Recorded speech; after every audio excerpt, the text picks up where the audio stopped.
NCERT exemplar के MCQs की series में आज हम लोग करेंगे क्लास 12 का chapter number 2, that is sexual reproduction in flowering plant. ठीक है, sexual reproduction in flowering plant के जो एनसीईआरटी एग्जाम्पलर में एमसीक्यूज दिए हैं उनको हम सॉल्व कर रहे हैं।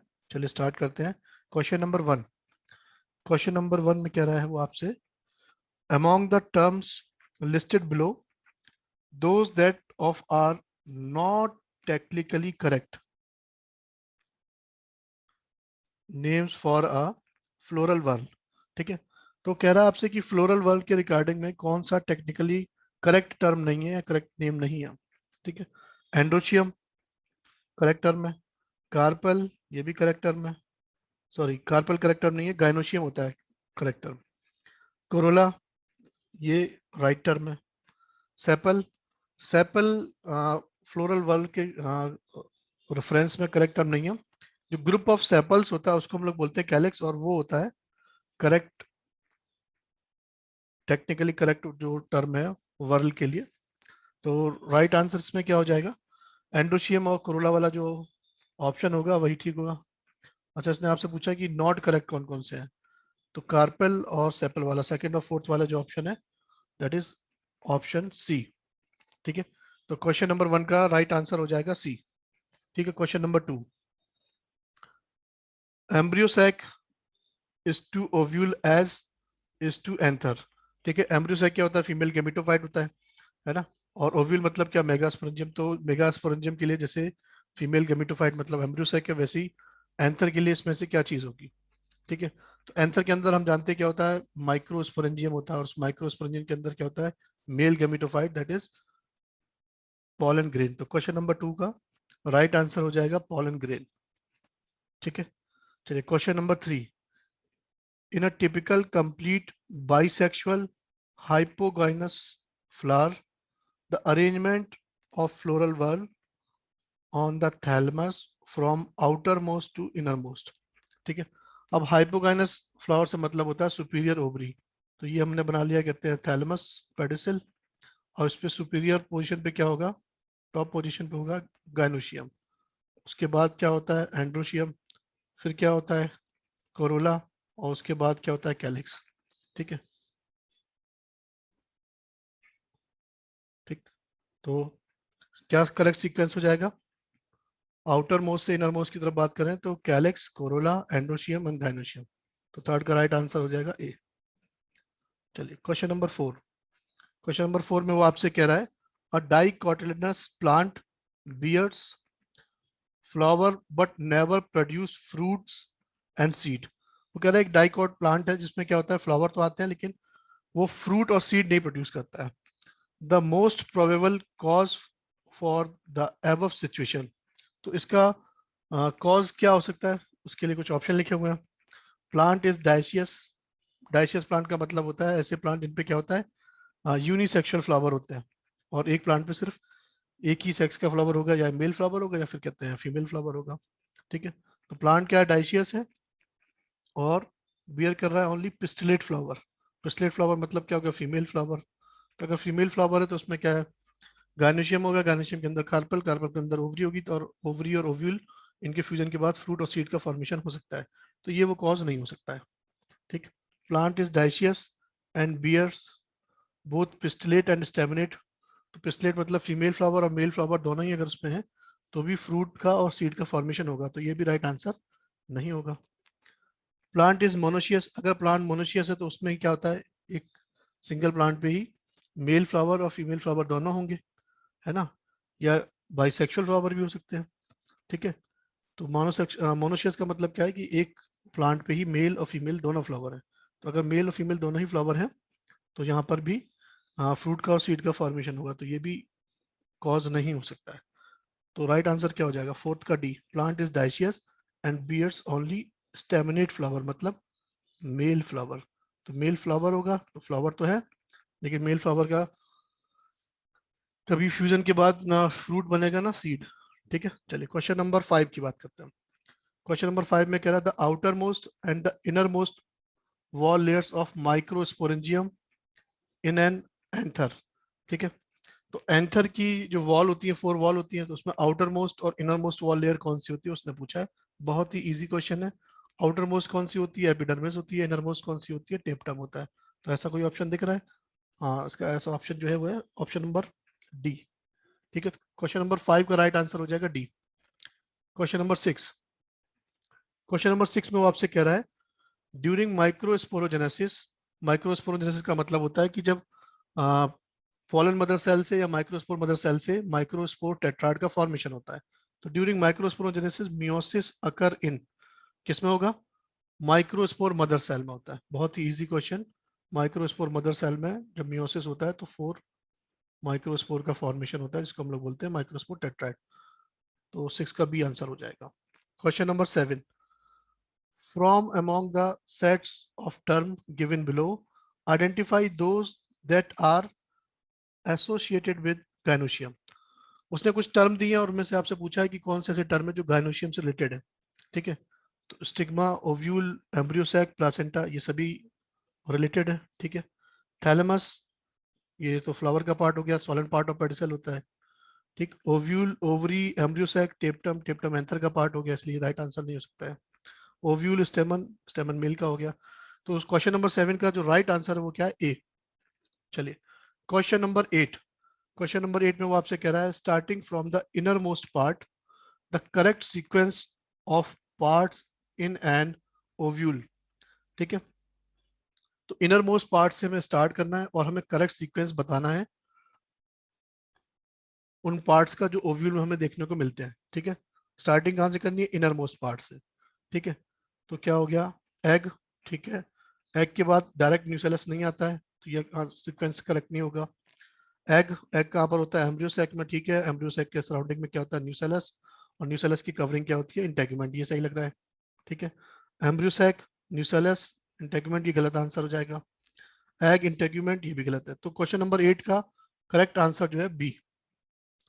ठीक, चलिए, question number 9, from the statement given below choose the option that are true for a typical female gametophyte of a flowering plant। ठीक है, अब फ्लावरिंग प्लांट मतलब एंजियोस्पर्म, एंजियोस्पर्म में जो फीमेल गेमेटोफाइट होता है वो क्या होता है? एम्ब्रियोसैक होता है। ठीक, और एम्ब्रियोसैक कैसा होता है?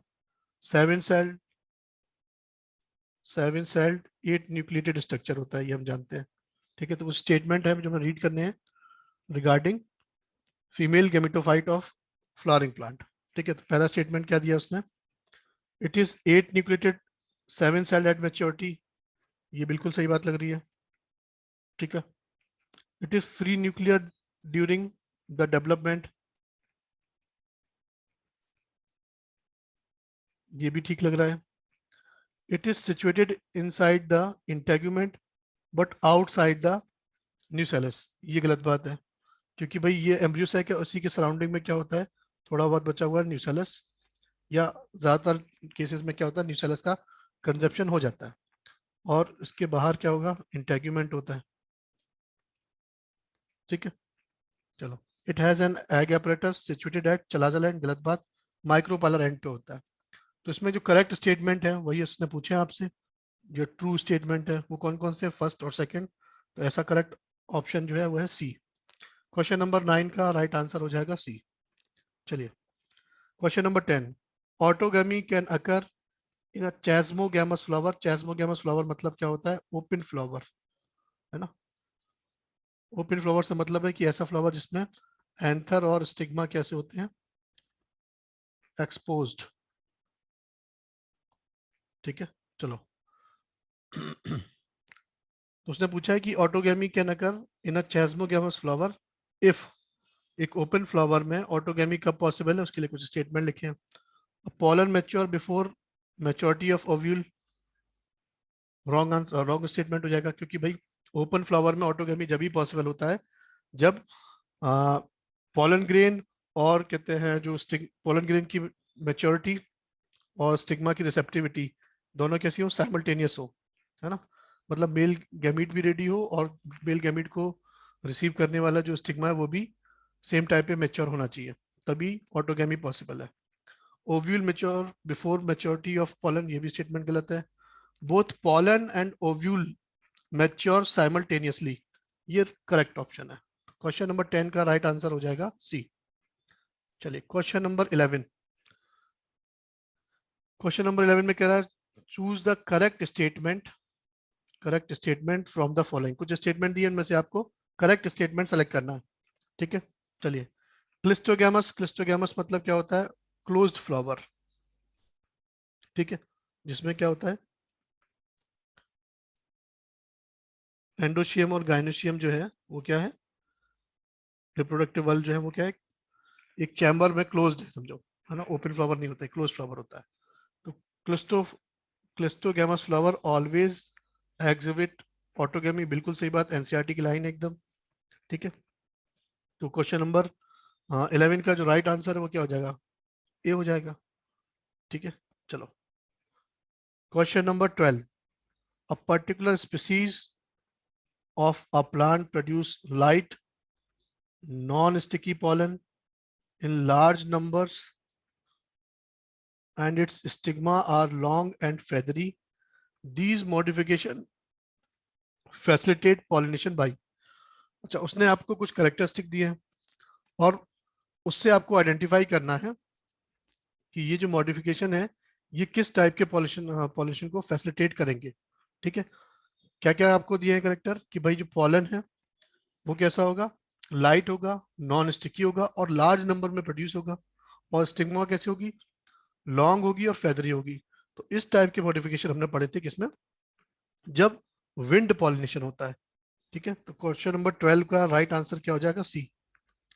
ठीक है, चलिए क्वेश्चन नंबर 13। क्वेश्चन नंबर 13 में आपसे कह रहा है from among the situation given below choose the one that prevents both autogamy and geitonogamy. ठीक है, तो आपसे कह रहा है कुछ ऐसे कुछ स्टेटमेंट दिए उसने और उनमें से आपको वो स्टेटमेंट सेलेक्ट करना है जो ऑटोगेमी और गाइटोनोगेमी दोनों को प्रिवेंट करता है। ऑटोगेमी क्या होता है कि भाई जब सेम फ्लावर का कोई एंथर से पॉलन ग्रेन आता है और सेम फ्लावर के स्टिग्मा पे लैंड करता है या पॉलिनेट कर देता है, या सेम प्लांट के दूसरे फ्लावर पे जब एंथर रिलीज हो एक फ्लावर से और दूसरे फ्लावर के स्टिग्मा पे जाके लैंड करता है, तो उसको हम लोग बोलते हैं गाइटोनोगेमी। तो हमें वो सिचुएशन बतानी है जो ऑटोगेमी और गाइटोनोगेमी दोनों को प्रिवेंट करे। ठीक है, चलो तो monoecious plant bearing unisexual flower. तो अगर एक मोनोशियस प्लांट है जिसपे क्या एक मेल फ्लावर है और क्या एक फीमेल फ्लावर है, तो गाइटोनोगेमी को प्रिवेंट नहीं कर सकता है, ऑटोगेमी को तो प्रिवेंट कर देगा। ठीक है, तो ये रॉन्ग स्टेटमेंट हो जाएगा। Dioecious plant bearing only male flower और फीमेल फ्लावर। ठीक है, डाइशियस का मतलब ऐसा प्लांट जिसपे सिर्फ एक सेक्स के फ्लावर होंगे, या तो मेल फ्लावर या फिर फीमेल फ्लावर।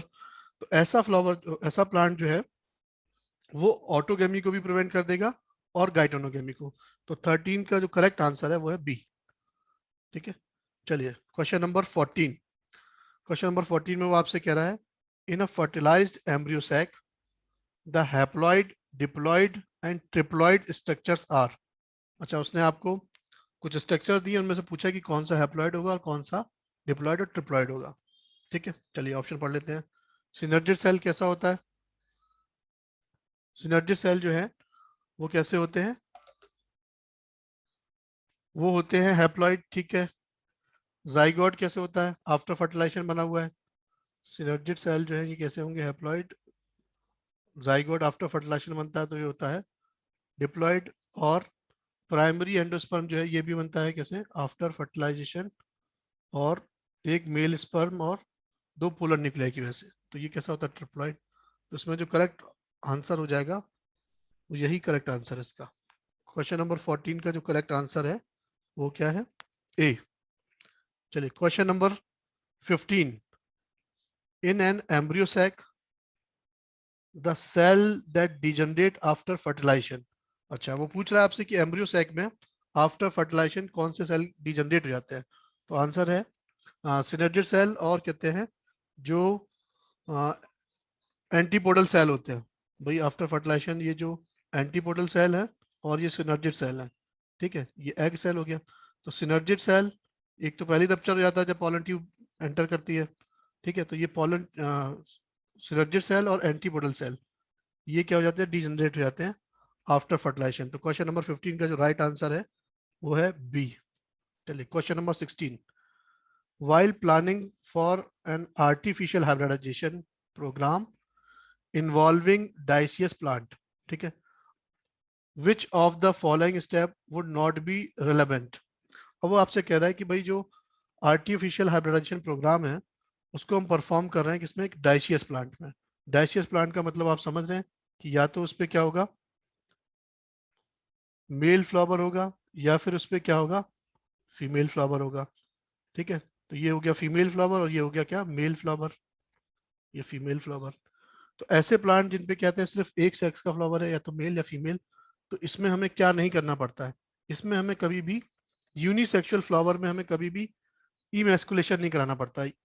इमेस्कुलेशन का मतलब क्या होता है, रिमूवल ऑफ एंथर, इसमें एंथर को रिमूव किया जाता है जब बाईसेक्सुअल फ्लावर होता है, ठीक है। तो क्वेश्चन नंबर 16 का राइट आंसर क्या हो जाएगा, इमेस्कुलेशन। इमेस्कुलेशन का मतलब क्या हो गया, रिमूवल ऑफ एंथर। ये सिर्फ कब करना पड़ेगा, जब बाईसेक्सुअल फ्लावर होगा। चलिए क्वेश्चन नंबर 16 का राइट आंसर हो गया सी। क्वेश्चन नंबर 17 की बात कर लेते हैं। क्वेश्चन नंबर 17 में आपसे कह रहा है, in the embryos of a typical dicot and a grass true homologous structures are, ठीक है। अब वो आपसे डाइकॉट और मोनोकॉट, ग्रास मतलब क्या, मोनोकॉट ना, डाइकॉट और मोनोकॉट के बीच में कुछ होमोलॉगस स्ट्रक्चर के बारे में पूछ रहा है, ठीक है। तो कॉलियोराइजा और कॉलेप्टाइल नहीं होते हैं, ठीक है, क्योंकि कॉलेप्टाइल जो है वो किसके लिए है, कॉलेप्टाइल कवरिंग होती है किसकी, प्लूम्यूल की, और कॉलियोराइजा जो है वो किसका होता है, वो कवरिंग होता है रेडिकल की, और दोनों किसमें मिल रहा है, मोनोकॉट में मिल रहा है, ठीक है। कॉलेप्टाइल और स्क्यूटेलम ये भी नहीं हो सकते हैं, क्योंकि स्क्यूटेलम होमोलॉगस होता है किसका, कॉटलिडन्स का। तो क्वेश्चन नंबर 17 का जो राइट आंसर है वो क्या हो जाएगा, कॉटलिडन और scutellum, that is C. Question number 17 का राइट आंसर जो है वो क्या है, सी। चलिए काफी इजी क्वेश्चन था ये भी। क्वेश्चन नंबर 18 पर आ जाते हैं। क्वेश्चन नंबर 18 में वो आपसे कह रहा है, the phenomenon observed in some plants wherein parts of the sexual apparatus is used for forming embryos without fertilization is called, ठीक है। अब उसने आपसे कहा है कि आपको वो फिनोमेना बताना है जिसको कुछ प्लांट में परफॉर्म करते हैं, और क्या कर रहे हैं कि सेक्सुअल अपरेटस में से हम क्या कर रहे हैं, एम्ब्रियो का फॉर्मेशन कर रहे हैं, एम्ब्रियो का फॉर्मेशन कर रहे हैं या सीड का फॉर्मेशन कर रहे हैं विदाउट फर्टिलाइजेशन। तो इस तरह के फिनोमेना को हम लोग क्या बोलते हैं, एपोमिक्सिस। 18 का राइट आंसर क्या हो जाएगा, एपोमिक्सिस। चलो क्वेश्चन नंबर 19। क्वेश्चन नंबर 19 में क्या कह रहा है वो आपसे, in a flower if the megaspore mother cell forms megaspore without undergoing meiosis, and if one of the megaspore develop into an embryo sac, its nuclei would be। उसने आपसे कहा है कि किसी एक फ्लावर में जो मेगास्पोर मदर सेल है, ठीक है, जो कैसी होती है, डिप्लॉयड होती है, और उससे क्या बन रहे हैं, मेगास्पोर बन रहे हैं, ठीक है, मेगास्पोर बन रहे हैं इससे, ठीक है। और कैसे बन रहे हैं, बिना मियोसिस के बन रहे हैं। तो ये जो मेगास्पोर मदर सेल है ये भी कैसे हो जाएंगे, डिप्लॉयड हो जाएंगे, क्योंकि क्या हुआ है, सिर्फ माइटोसिस हुआ है, मियोसिस तो हुआ नहीं है, ठीक है। फिर उसने आपसे पूछा है कि ये मेगास्पोर जो है ये डेवलप हो जाएगा किसमें, एम्ब्रियो सैक में, और एम्ब्रियो सैक भी क्या हो जाएगा, एम्ब्रियो सैक भी डिप्लॉयड हो जाएगा, ठीक। और इस एम्ब्रियो सैक के जो न्यूक्लियाई होंगे, है ना, वो कैसे हो जाएंगे, अब वो भी डिप्लॉयड हो जाएंगे, ठीक। तो क्वेश्चन नंबर 19 का राइट आंसर क्या हो जाएगा, बी। 19 का बी, ठीक है। चलो question number 20, the phenomenon wherein the ovary develops into a fruit without fertilization. बहुत ही बेसिक और इजी क्वेश्चन है, और नीट का काफी पसंदीदा क्वेश्चन है। वो कह रहा है आपसे कि भाई ओवरी डेवलप हो जाती है फ्रूट में, विदाउट फर्टिलाइजेशन। तो इस तरह के जो फ्रूट बनते हैं उसको हम लोग क्या बोलते हैं, पार्थेनोकार्पी। क्वेश्चन नंबर 20 का फर्स्ट ऑप्शन जो है वो करेक्ट हो जाएगा। ठीक है, तो sexual reproduction in flowering plant के एनसीईआरटी एग्जाम्पलर में जितने एमसीक्यूज थे वो हमने सॉल्व कर लिए। ठीक है, थैंक यू।